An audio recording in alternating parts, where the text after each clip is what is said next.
spoiled food emits bad smell, odor, color, okay, change their color, and the taste also. So we can find out the difference, the original food items, if any microbes attack or not. But we want to preserve some food items. In last class we learned what we stored grains, yes, and we learned some methods how we store grains, yes. So now how we store the food items without spoil. So the first one is chemical preservation. So the first method is chemical preservation.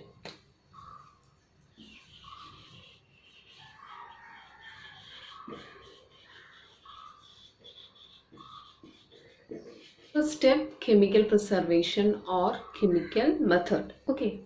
In this chemical method, we commonly use salt and edible oil. Okay. Salt and edible oil.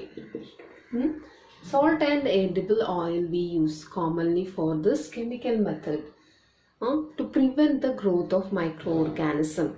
So these kind of items are called preservatives. Okay, preservatives.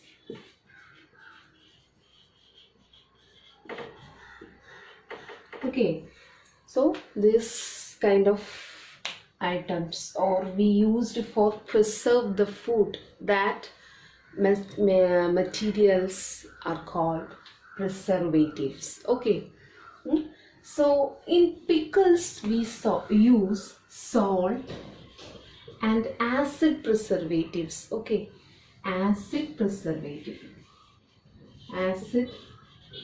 preservatives in pickles for prevent the growth of microorganism or to check the growth of microorganisms. Okay, and these are the common preservatives: salt, edible oil, and acid preservative like what? Vinegar. Okay, acid preservative, which means vinegar. And the common some chemical preservatives are sodium benzoate and sodium metabisulfite. Okay, so the common preservatives are sodium benzoate and sodium metabisulfite. Sodium benzoate and sodium metabisulfate. These two chemicals are mainly used in jam and squashes.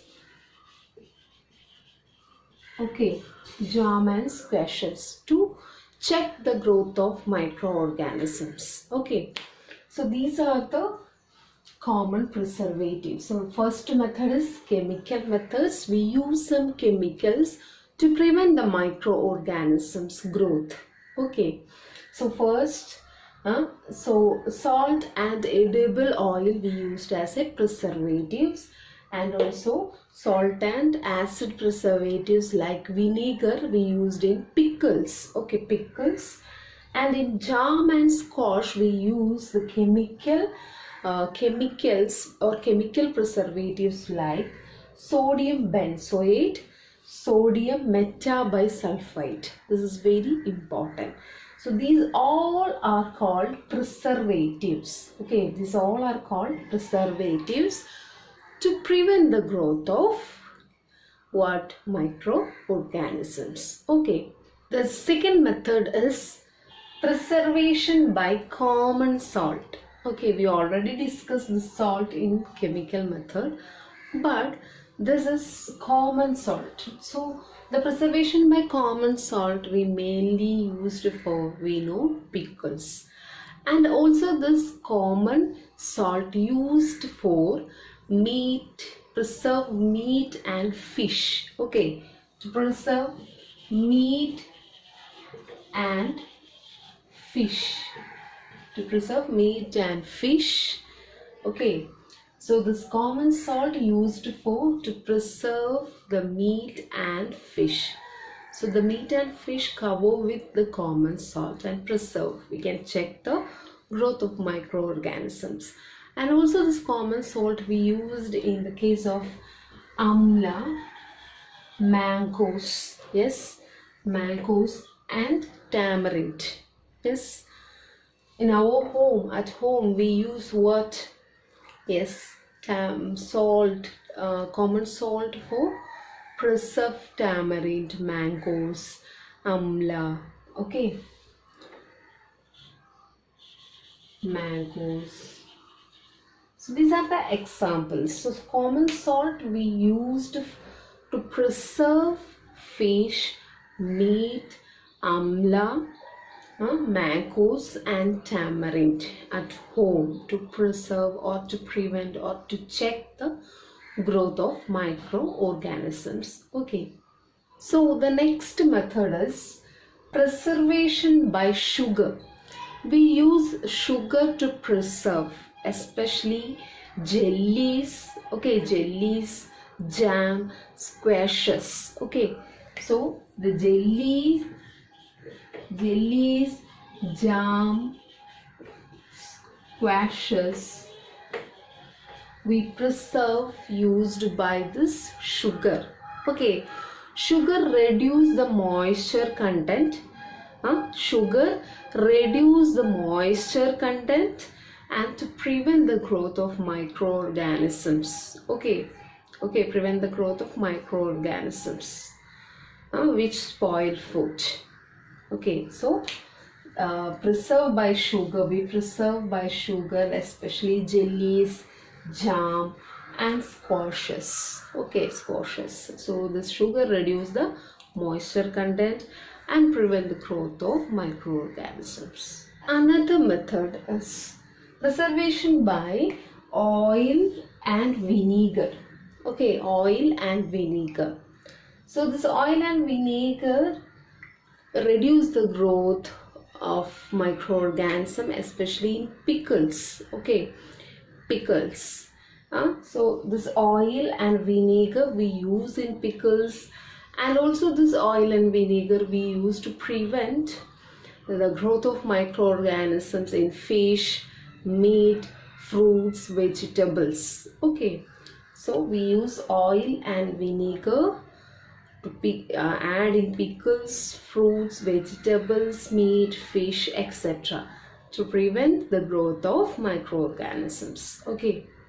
Another method is heat and cold treatment. We commonly used in our kitchen. Yes, in our home. Yes. Heat, which means, for example, we take milk and heat and store. Yes. For the heating purpose, we kill the microorganism. Okay, heating, which helps to kill the microorganisms present on that particular food items. And cold treatment, which means we refrigerate food items, different food items, fruits, vegetables. So these conditions inhibit the growth of microorganisms. Okay, these heat and cold treatment which inhibits the growth of microorganisms.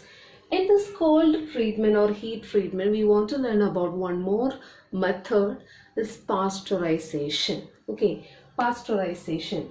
This pasteurization method was discovered by Louis Pasteur.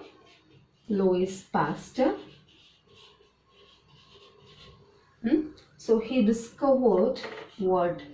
Pasteurization. It is very important. So Louis Pasteur discovered pasteurization method. What do you mean by pasteurization method? Which means milk is heat above to 70 degrees Celsius. Okay, the milk heat above to 70 degrees Celsius for 50 to 30 seconds. Okay, 50 to 30 seconds. So the milk is heat about to what, 70 degrees Celsius for 50 to 30 seconds. And suddenly chilled it and stored. This process is called pasteurization. This method was discovered by Louis Pasteur. For this pasteurization, we can store milk for more days. Okay. Nowadays we get what, packet milk for after this pasteurization process. Last method is storage and packing. Okay, storage and packing. In this method, we know nowadays we get fruits and vegetables sold by airtight cover. Yes, stored in airtight cover or packets to prevent the growth of microorganisms. Okay, so the storage and packing is one of the important thing. So these are the methods, 6 methods to prevent the growth of microorganisms, or food preservation method. So today we learn about 6 food preservation methods. Okay, what are they? Chemical methods, preservation by common salt, preservation by sugar, preservation by oil and vinegar, and heat and cold treatment, storage and packing. Hi students, today we discussed what food preservation methods. Okay, so please study well. Okay, thank you. Have a nice day.